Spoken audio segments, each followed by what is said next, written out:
ఈ చట్టబద్ధతని ఈ రాష్ట్రపతి ఇచ్చిన గెజెట్ కానీ పార్లమెంట్లో చేసిన చట్టం కానీ కేంద్ర మంత్రిమండలి స్వయంగా చేసిన ఆమోదం కానీ ఇవన్నీ జరిగితేనే కదా చట్టబద్ధత అయింది. ఈ చట్టబద్ధతని భ్రమ అంటూ గేలి చేసే వాళ్ళని ఎద్దేవా చేసే వాళ్ళపైన ఎందుకు చట్టపరంగా చర్యలు తీసుకోకూడదు? ఎందుకు దేశద్రోహం రాజద్రోహం ఏదో ఒకటి ఎందుకు కేసులు పెట్టి ఇది చేయకూడదు? వీళ్ళ మీద చర్యలు తీసుకోకూడదు? బాబుజీ గారు, అదే వికే గారు ఇప్పుడే నాకు టీవీఎల్ నారాయణ అని చెప్పి విశాఖపట్నం నుంచి మెసేజ్ పంపించారు. టీవీఎల్ నరసింహారావు అని. ఆయన ఏం చెప్పారంటే, ఈ రాష్ట్రంలో వీళ్ళ మీద చర్చ ఏంటండి, అసలు ప్రజలే చూసుకుంటున్నారు, ఇదంతా ప్రజల్లో చర్చ జరుగుతుంది, వాళ్ళకి అర్థం కాదు, ఎంత చెప్పినా మీరు అందరూ ఎన్ని డిబేట్లు పెట్టినా వాళ్ళకి అర్థం కాదు అని చెప్పి ఆయన ఒక యూనివర్సిటీలో అసిస్టెంట్ ప్రొఫెసర్ ఆయన మెసేజ్ పెట్టారు, టీవీఎల్ నరసింహారావు అని చెప్పాను. అయితే నేనేమంటున్నానంటే, ఇప్పుడు మనం చట్టం పెట్టిన చట్టం పైన వాళ్ళు ఈ చేసిన వ్యాఖ్యల పైన వాళ్ళ పేరు కేసులు పెట్టి మన అడావిడి చేయడం వల్ల వాళ్ళు పెద్దవాళ్ళు చేసిన వాళ్ళు అవుతాం. పట్టించుకోకుండా వదిలేస్తే అలాగ రోజు రోజుకి అర్ధంతం అయిపోతారు వాళ్ళు. ఈ రాష్ట్రంలో ఇందాక బాలకోటి గారు చెప్పినట్టు ఈ రాష్ట్రంలో మరి వైఎస్ఆర్సీపీకి అన్నది ఇప్పుడే మీకు చూసారు, మనం అబ్జర్వ్ చేస్తున్నాం. మరి జగన్మోహన్ రెడ్డి గారు ఒక పిలిపిస్తే రాష్ట్రంలో వాళ్ళ పార్టీ కార్యకర్తలు ఎక్కడికి రాలా. మీరు హైదరాబాద్ లో కూడా మీ దగ్గరికి రావడానికి ఎంతమందిని పురమాయించిన ఫెయిల్ అయ్యారు కదా. మరి రాష్ట్రంలో కూడా అదే పరిస్థితి కదా. నిన్నను కూడా ఆయన ఆవేశంగా వెలగక్కాడు కదా, మాకు అధికారం వస్తే రాధాకృష్ణని తిప్పన పోలీస్ స్టేషన్ లేదు అని. ఇవన్నీ ప్రజలు మర్చిపోరండి, వీటన్నిటికీ సమాధానం చెప్తారు. కానీ అనవసరంగా వీళ్ళు పేరు ఇప్పుడు రాజద్రోహం కేసు పెట్టి అదొక పెద్ద హీరోలు చేశాలని వాళ్ళు వెళ్ళి మళ్ళీ జగన్మోహన్ రెడ్డి పరామర్శించి జగన్మోహన్ రెడ్డి మళ్ళీ దానికి ఒక ఓదార్పు యాత్ర పెట్టి ఇదంతా కదా. భారతదేశ రాజకీయాల్లో అమరావతి అన్నది ఒక స్పష్టమైన సంకేతం నిలబెట్టింది. ఈ రాష్ట్ర ప్రతిష్టకు అనుగుణంగా అమరావతి నిర్మాణం జరుగుతా ఉంది. ఇందాక శ్రీనివాస్ గారు అన్నట్టు నేను అనేది ఎందుకంటే దేశంలో ఈ దేశానికి 1947లో స్వాతంత్రం వచ్చిన తర్వాత ఇప్పటి వరకు ఏ రాష్ట్రానికి ఇదిగో ఇది రాజధాని అని చర్చ జరగల పార్లమెంట్లో కానీ ఎక్కడ ఎందుకు జరగలేదు? ఎక్కడ లేరు కదా. అదే అంటున్నా, చర్చ జరగలేదు ఎక్కడ. ఇంతటి చట్టబద్ధత ఏ రాష్ట్ర రాజధానికి లేదు.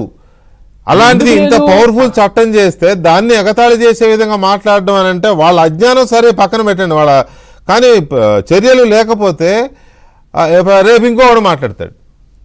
ఇంకెవరు మాట్లాడినా ఇది పెద్ద పరిగణలోకి ప్రజలు తీసుకోవట్లేదు వెంకటకృష్ణ గారు.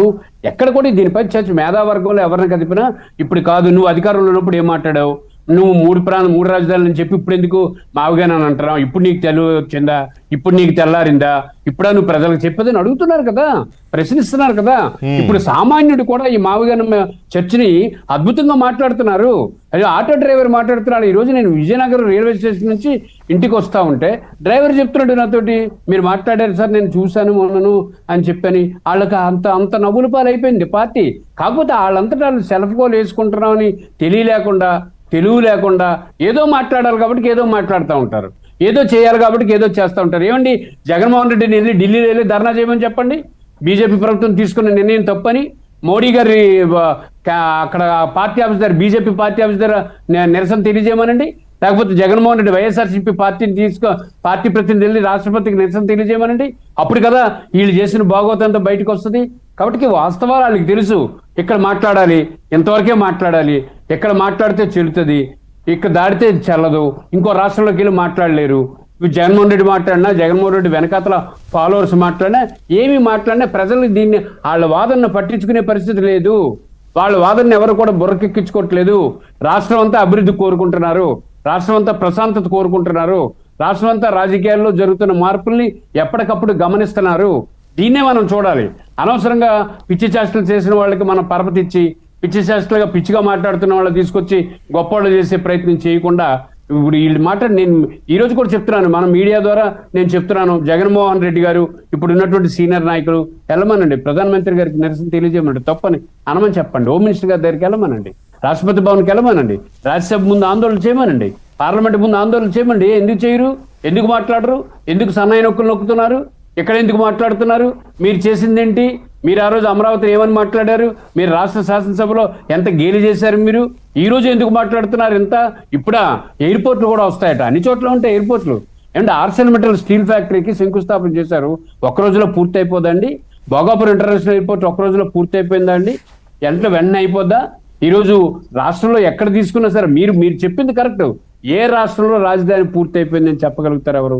ఇది అన్ని అన్ని నిల్చోనయం ఎప్పుడు జరుగుతూ ఉంటది, నిరంతర ప్రాసెస్. కాబట్టి వీళ్ళ మాటలు పట్టించుకోవాల్సిన అవసరం లేదు. ఈ రాష్ట్రం అభివృద్ధి వైపు అడుగులు వేయాల్సిందే, రాజకీయాలుగా స్టేబుల్ గా వెళ్లాల్సిందే. ప్రజలైతే వైఎస్ఆర్సీపీ పార్టీ మాట్లాడుతున్న ఏ మాటని పట్టించుకునే పరిస్థితి లేదు. వాళ్ళంతటి వాళ్ళుగా పేడ్ ఆర్టిస్టులు ట్రోల్ చేసుకోవడమే తప్ప ఏముండదు. జగన్మోహన్ రెడ్డి గారు మాటలు ఎలాగున్నా ఈరోజు సజ్జల రామకృష్ణారెడ్డి గారి కోసం మీరు మాట్లాడుతున్నప్పుడు చెప్పారు. నేను కూడా మరి ఆ రంగంలో ఉన్నాను కాబట్టి, ఆయన సీనియర్ జర్నలిస్ట్ గా లేకపోతే రచయితగా లేకపోతే ఏదో పతంజలి గారితో కలిసి పనిచేసిన ఆయనగా ఉన్నా ఆ మాట్లాడుతున్న తీరు చూస్తే అసహ్యం వేస్తుంది. కాస్త కోస్త ఎందుకు మాట్లాడలేరంటే అంతే, అక్కడ ఉన్నప్పుడు ఆ మాటలే మాట్లాడాలి కదా.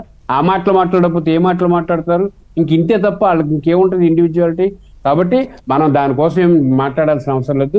100% అభివృద్ధి వైపు వెళ్ళాలి. ఆ ఏపీ అంటే మనం పూర్తిగా అమరావతి, పోలవరం ఈ రెండు నిరంతరం పనిచేస్తున్నాయి. అమరావతి ఎలా అయితే చకచక పనిచేస్తుందో పోలవరం కూడా అయిపోతా ఉంది.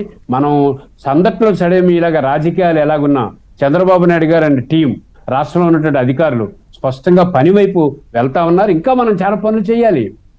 దురదృష్టం ఏంటంటే జగన్మోహన్ రెడ్డి గారు శాసనసభకి వెళ్ళి మాట్లాడితే ప్రజలు హర్షించి ఉండేవాళ్ళు. జగన్మోహన్ రెడ్డి అదే కదా. ఇప్పుడు సజ్జల రామకృష్ణారెడ్డి గారు ఏమంటాడు, ఇంకో మాట ఆయన